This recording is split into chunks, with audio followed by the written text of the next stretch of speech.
Okay. Magandang araw po sa ating lahat at panibagong vlogs, panibagong update na naman ang ating gagawin ngayong araw na ito, no? Heto na nga, pag-usapan natin itong si Mayor Magalong, no? Kumantada itong si Mayor Magalong at alam nyo naman itong si Mayor Magalong ay prangka-prangka rin itong taong ito eh. Kung ano yung nakikita niya, ano yung nararamdaman niya, talagang sasabihin niya ni Mayor Magalong. At may reaksyon siya dito patungkol kay Bongbong Marcos.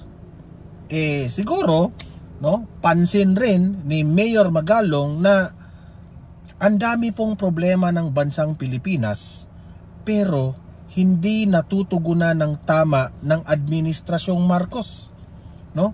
Kung mapapansin nyo sa social media, sa mainstream media, lahat ng mga pinag-uusapan yung patungkol po sa rating ni Bongbong Marcos na bumabagsak na talaga. Ayaw man ng aminin ng administrasyong ito, pero yon ang katotohanan. Marami sa mga vloggers ng bangag at dito sa mga tambaluslos, nahihirapan na nga silang ipagtanggol itong amo nila na si Presidente Bongbong Marcos. Paano yan? Totoo ang ating bansang Pilipinas, sobrang malaki po ang utang. Tapos hindi naman ramdam ng taong bayan na yung inutang natin ay nakakasolve ng problema sa ating bansa. Wala namang ganung nararamdaman. Especially ngayon, itong issue sa bigas. Sa simula pa lang ng kampanya noong 2022, kung matatandaan natin, ito yung isa sa mga ipinagmamayabang ni Bongbong Marcos na kapag siya ang maging presidente, magiging 20 pesos per kilo ang bigas. Kaya ngayon, no, aside na itong si Mayor Magalong po ay talagang hindi siya nakapagpigil sa kanyang sarili na, ayan na nga, kumanta si Mayor Magalong at sinabi niyang, baka yung mga ginagawa dati ni former President Duterte, hindi po kinaya ni Bongbong Marcos. Meaning to say, nakukumpara ng taong bayan na mas magaling itong si former President Duterte kay ni Bongbong Marcos. Okay? Eto, yung bigas na yan, yung 20 pesos per kilo na bigas na yan, hindi yan biro. Okay? Kasi po, ang taong bayan, isa sa pinaka-importante sa buhay nila, yung makakain sila ng bigas araw-araw. Kaya nga, nagagalit ang taong bayan eh. Nung sinabi ni Bongbong Marcos na 20 pesos per kilo na bigas, instead na they are very hopeful na grabe si Bongbong Marcos, dapat iboto natin ito kasi kapag si Bongbong Marcos ang maging presidente, hindi na tayo mahihirapan, makakain na tayo ng bigas na mura, 20 pesos na lang. Yun ang ine-expect ng tao. But yung expectation na yun na hindi na meet ng tao, mas lalong nagmahal ang bigas, nagagalit ang taong bayan kasi hindi po biro eh. Sasabihin mong 20 pesos per kilo, tapos heto nagsobrang mahal. Hindi yan biro sa mga ordinaryong Pilipino. Okay? Siyempre sa mga mayayaman, sa mga politiko, baliwala lang yan sa inyo. Pero sa mga mahihirap po, sa mga mahihirap na tao, big deal yan sa kanila. Yan lang naman ang yan lang naman ang tanging paraan na nabubuhay sila araw-araw. Na makakain sila ng murang bigas na kaya sa kanilang bulsa. Tapos, within 3 years, sa panunungkulan ni Bongbong Marcos, walang nangyari. Okay? Kaya ngayon, itong balita na ito na ire-react natin ay patungkol po ito na itong si Presidente Bongbong Marcos planong sundan ang ginawa ng kanyang ama. na regular na pagbili ng palay sa mga magsasaka. Yan, tingnan natin yan kung ito po ba'y magagawa ni Bongbong Marcos. At heto pa, ang presyo ng bigas, ayon kay Presidente Bongbong Marcos, pinag-aaralan na ang paglalagay ng floor price sa presyo ng palay para di malugi ang mga magsasaka. Alam mo, sa totoo lang, Bongbong Marcos, ako po'y, even if kami ay ayaw namin sa inyo, marami kang kapalpakan, galit, isa ako sa mga nagalit sa kakulangan ng pagtugon sa problema ng bansa sa iyong administrasyon. Ako po'y natutuwa dito sa ikaw po ay this is my own opinion. Sa tingin ko naman si Bongbong Marcos ay na-challenge ngayon. Siya ay na-challenge na talagang pababain yung bigas ng 20 pesos. Kasi talagang hands-on siya ngayon. Ako, I am looking forward na magiging successful itong 20 pesos per kilo na bigas. Pero yung i-subsidize nyo yung bigas na 20 pesos per kilo, hindi kami sang-ayon doon. Okay? It's a good thing na ikaw ay bumisita ngayon sa mga magsasaka.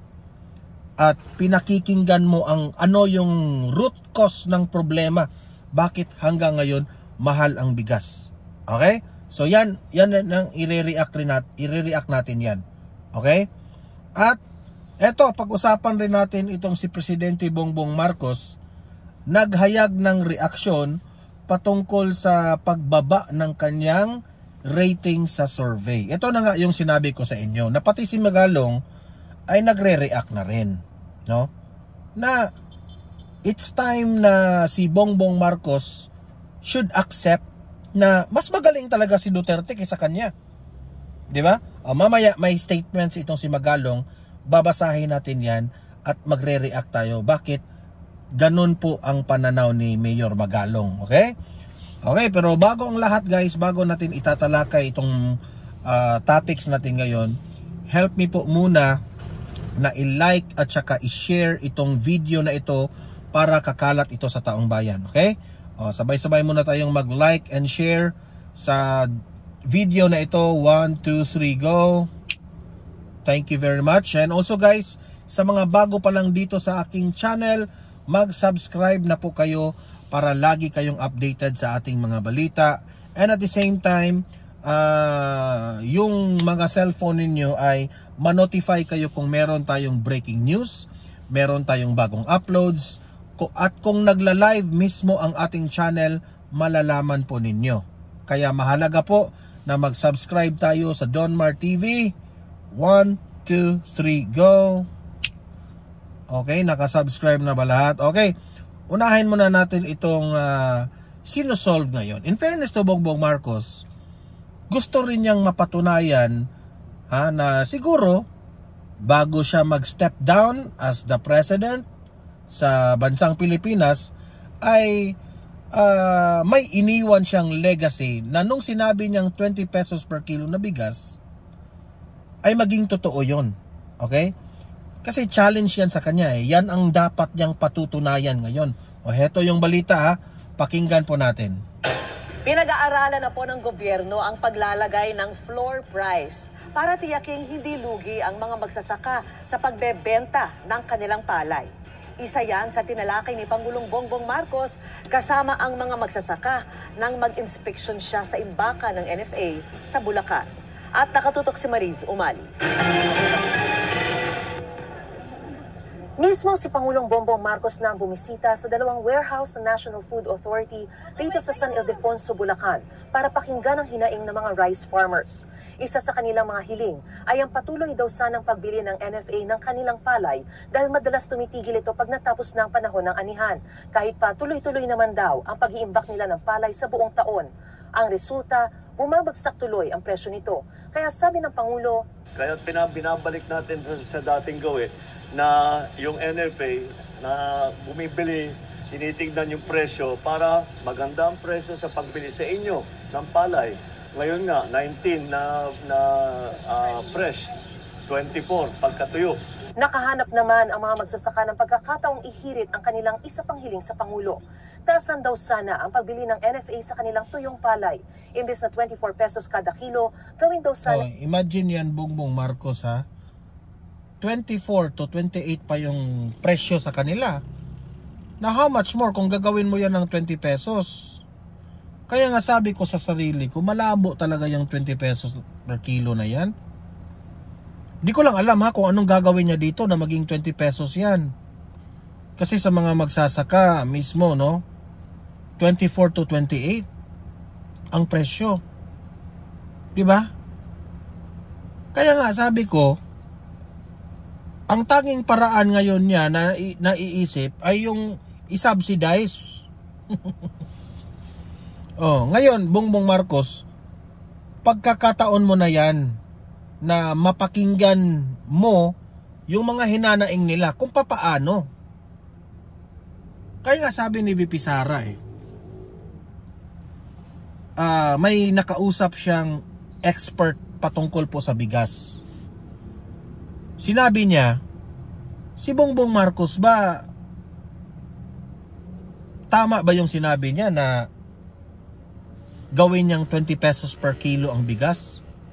Sabi nung expert, sinabihan niya si VP Sara, imposible yun. Hindi yun pwede. So sa simulat sa pool, alam ni VP Sara na lahat ng yun ay pagsisinungaling sa taong bayan nung 2022 campaign. Pero ayon kay VP Sara, alam ko kung paano. Hindi ko lang alam ha kung paano gawin ni VP Sara. Si VP Sara lang po ang nakakaalam dyan. Pero as of now, kita ko yung effort ni Bongbong Marcos Ayaw niyang mapahiya Kaya ako, I would advise Bongbong Marcos, study it well. Okay? Study it well. Ano ba talaga ang root cause ng problemang ito? Gabi-gabi, araw-araw, tutukan mo yung problema ng bigas.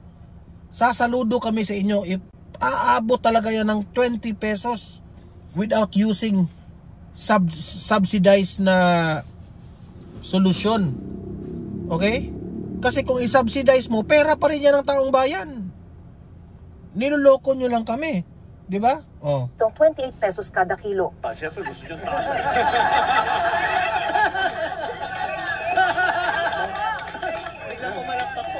Nagkamali ako ng tanong.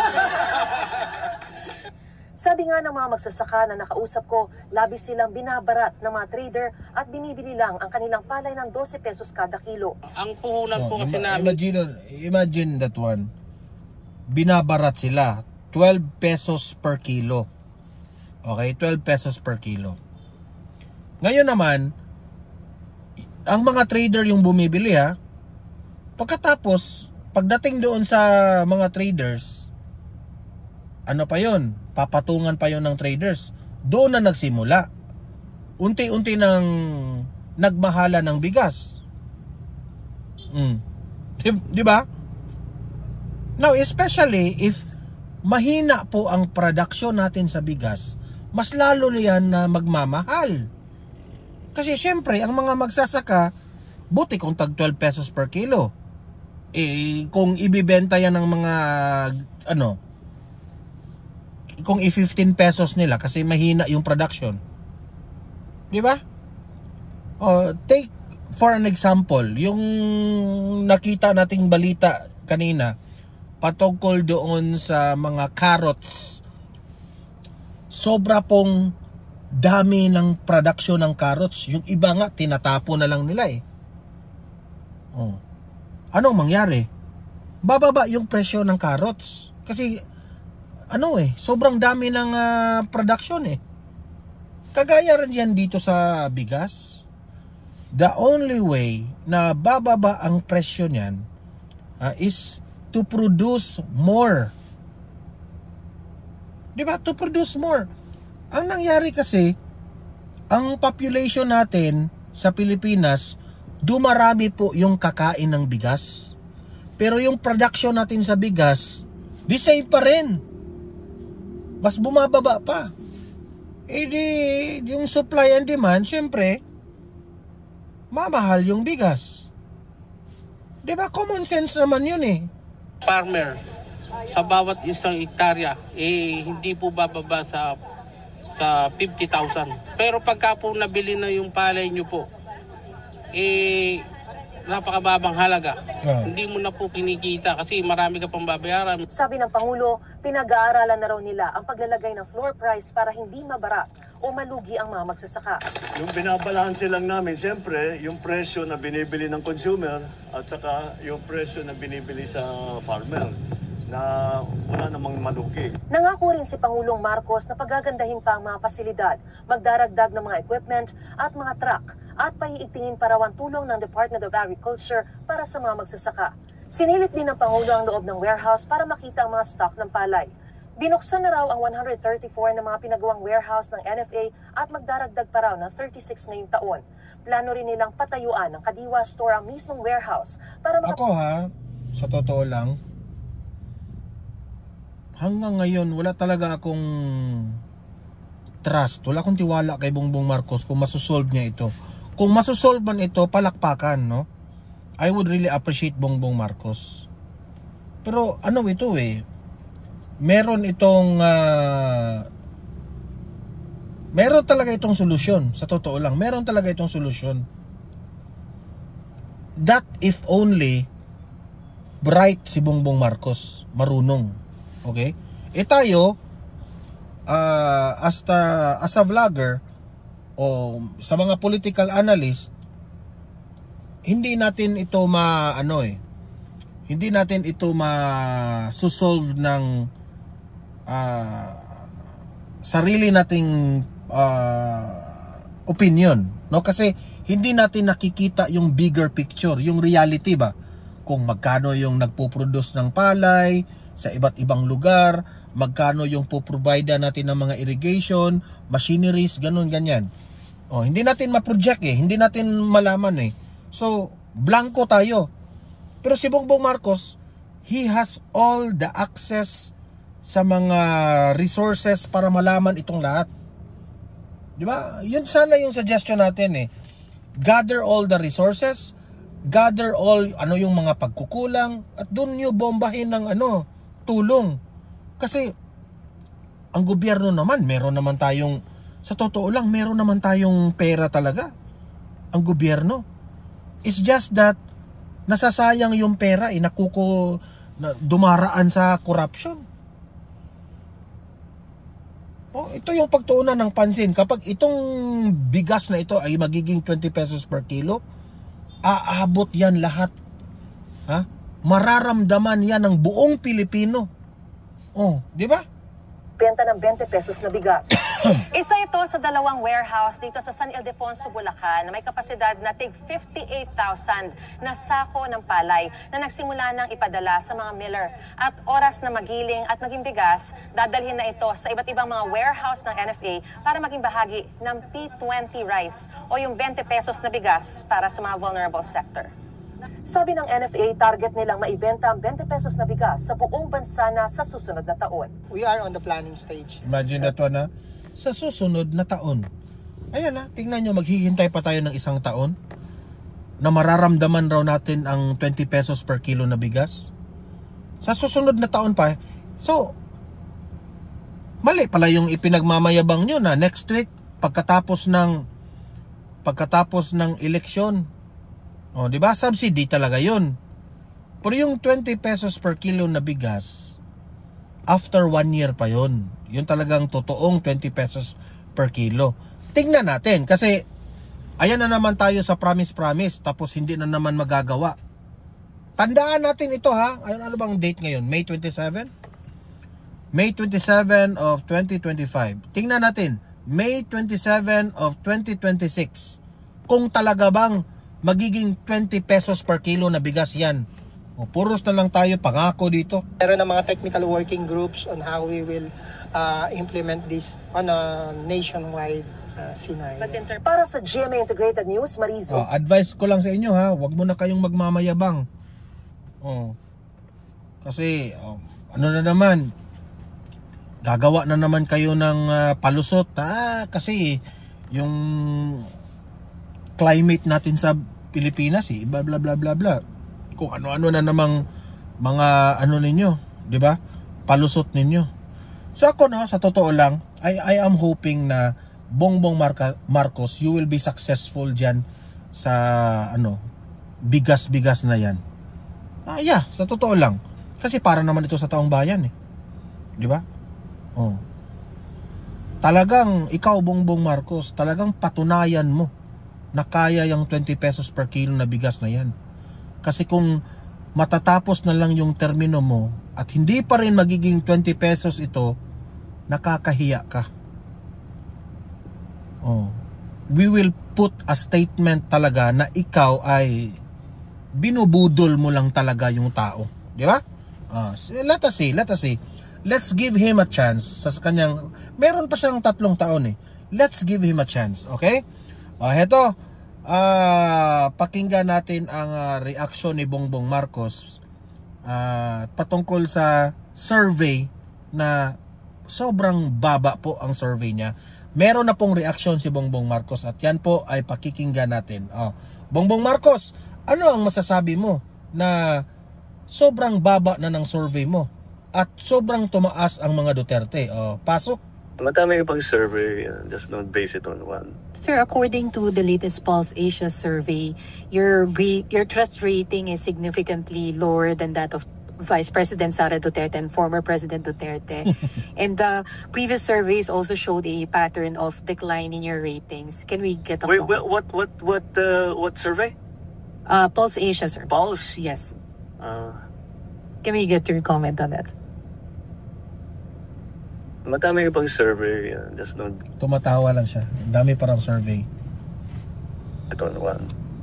Sir, follow-up lot, how do you plan to arrest yung decline in your surveys? Well, again, let's look at other surveys before we act. Know your source. That's always a imperfect information makes you make imperfect decisions. The more perfect your information, the more perfect your decision will be. That is one source of information, and you have to understand where it's actually coming from. Alam niyo, sa totoo lang, yung reaction niya, patawa-tawa lang siya, di ba? Ibig sabihin, hindi siya naniniwala sa Pulse Asia survey. Hindi siya naniniwala. Ang reasoning niya, isa lang yan marami pang survey. Marami palang survey. Hihintayin niya siguro yung ang dami kasi Okta Research, di ba? Ito Pulse Asia survey. So tumatawa lang siya. Ayaw niyang pagbabasihan. Ang hindi niya lang alam, kumakalat na ngayon sa social media at sa mainstream media na binalita na ito. Alam ng taong bayan na bumababa siya ngayon, it's because dito sa away ng Duterte Marcos. At wala naman ibang rason dyan kung i-analyze mo yung impeachment ni VP Sara at yung illegal arrest nila kay former President Duterte. Ang kay Marcos lang, ito lang yung aking sa kanya, marireact. Bakit hindi mo na lang aaminin na bumaba talaga yung rating mo? It's because sa sarili mong ginagawa. Ang nakakatawa kasi, yung tinitingnan namin yung reaction mo, is very obvious na in denial ka Ang dami mo pang palusot na marami pang ibang survey. Yun ang nakakatawa. Nagmumukha kang katatawan. Okay? Kasi alam mo naman, Bongbong Marcos, nung eleksyon kitang-kita mo naman kung paano nag-landslide yung Mindanao, Visayas, OFWs, pati mga kapulisan at kasundaluhan. 'Di ba? yan ang aking yan ang aking the negative side of Bongbong Marcos.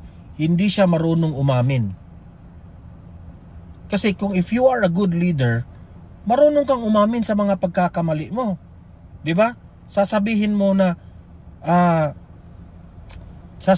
ngayon na meron tayong, kaya nga bumababa yung survey natin kasi hindi pa natin hustong na nagagampanan yung ating pagsisikap sa pagtugon ng mga problema ng bansa natin.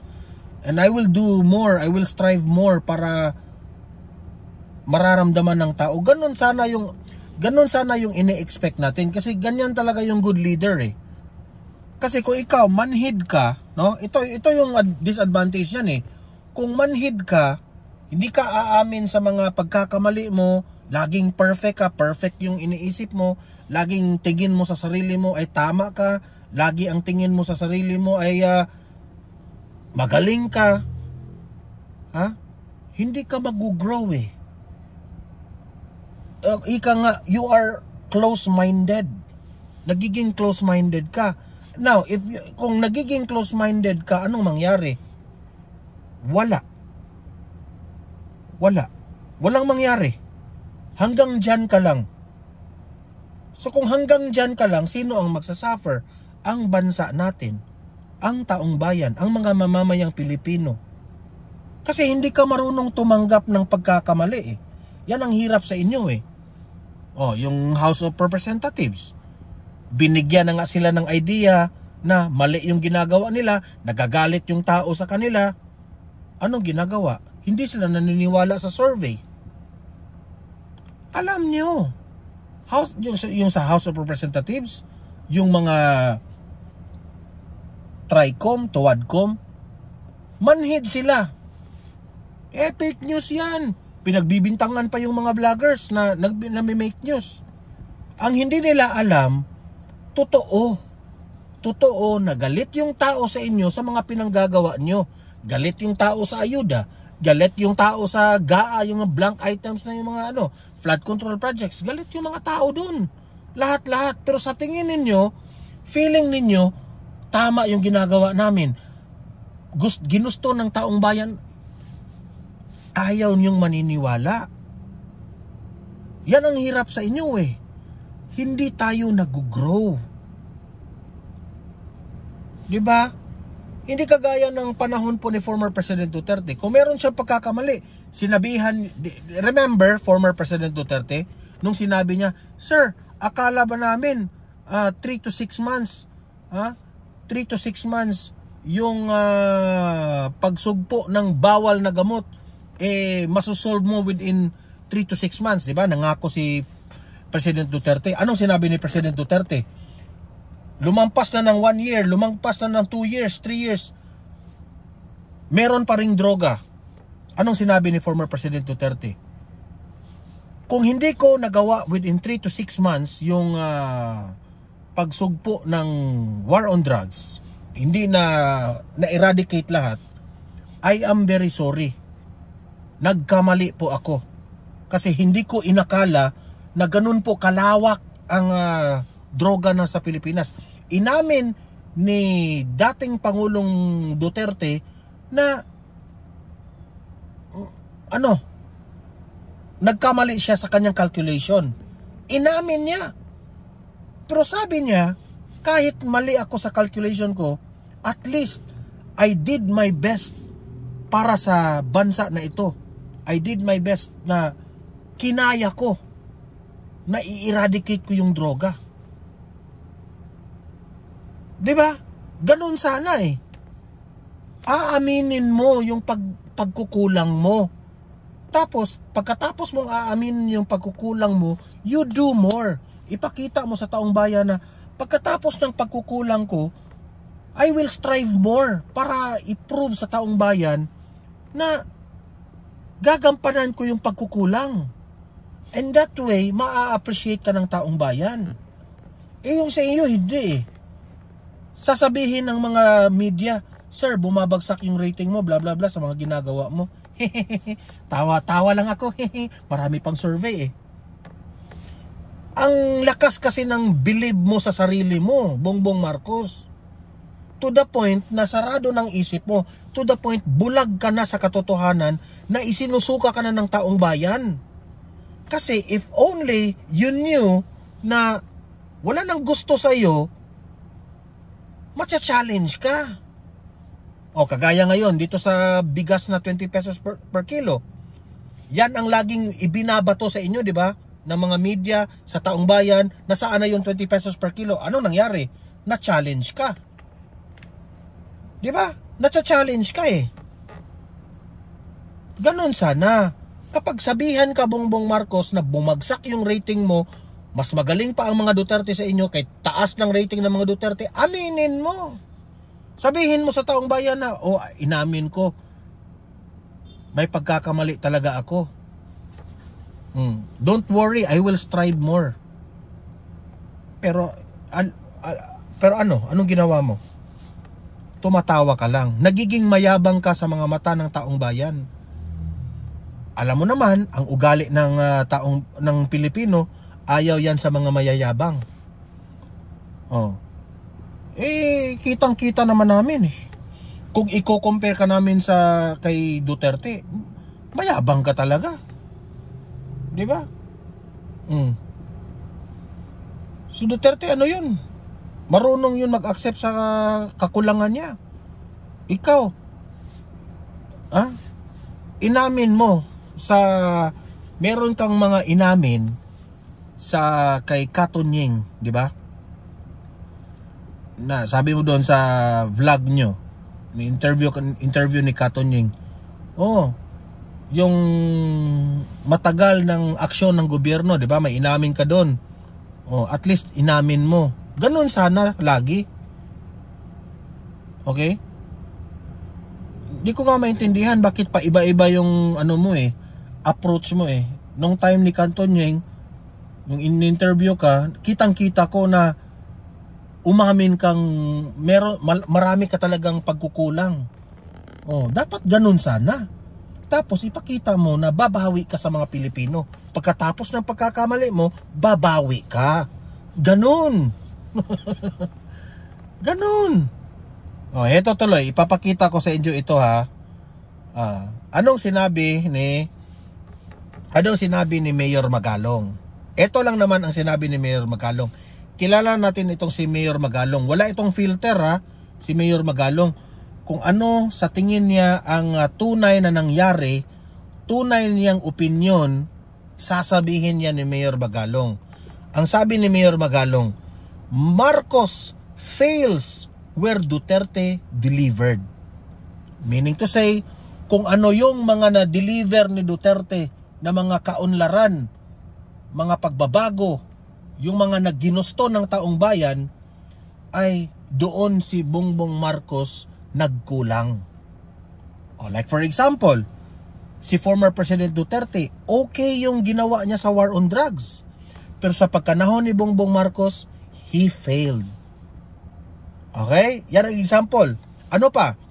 Kung saan sobrang na-appreciate ng taong bayan yung panahon ni Duterte sa mga infrastructures, build. Kabaliktaran naman ang nangyari kay Bongbong Marcos. Nasaan na yung mga pabahay niya na 1 million per year. Meron naman ng mga humuhupa na mga tulay.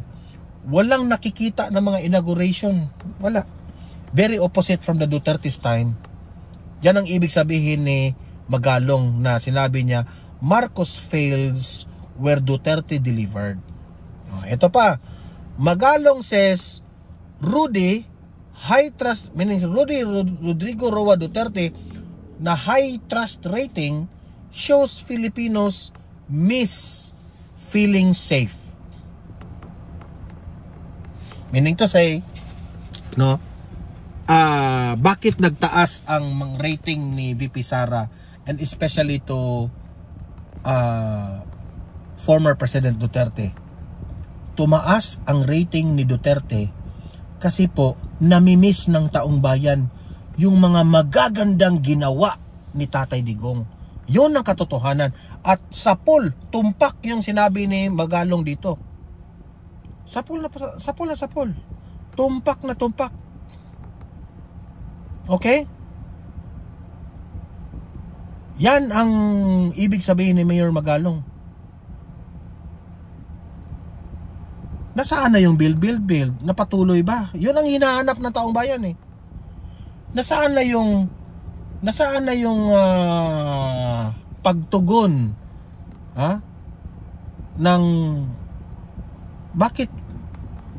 bakit dumarami yung war on, bakit dumarami yung droga na naman?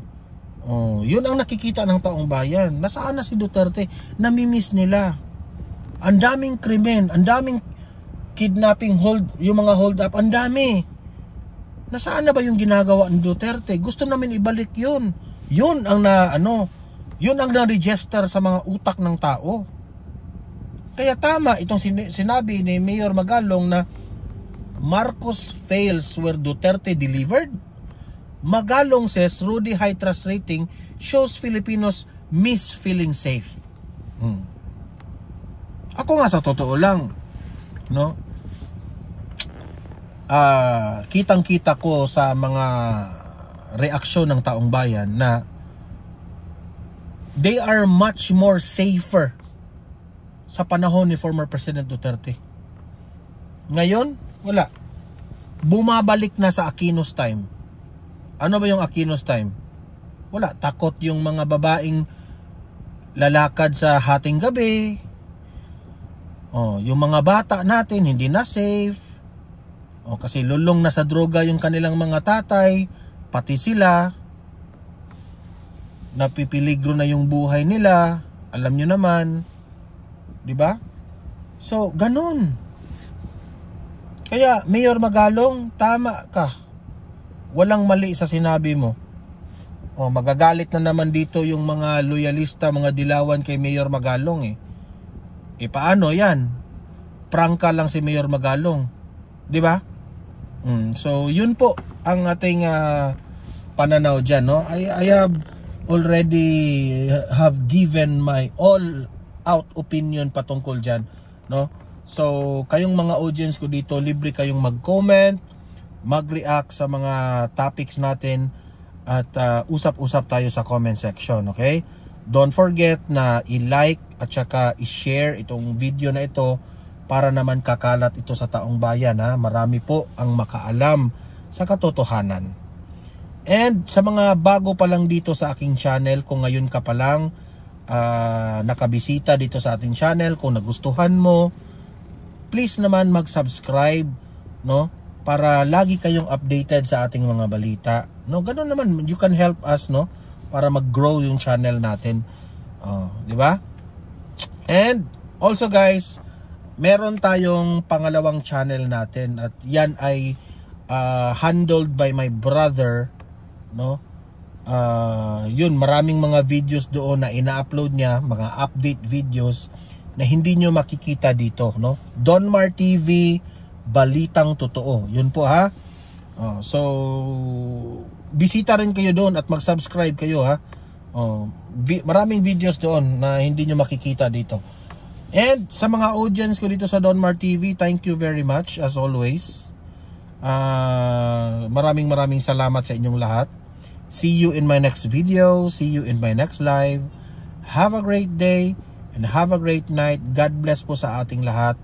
Mabuhay ang Pilipinas and God save the Philippines. Bye-bye.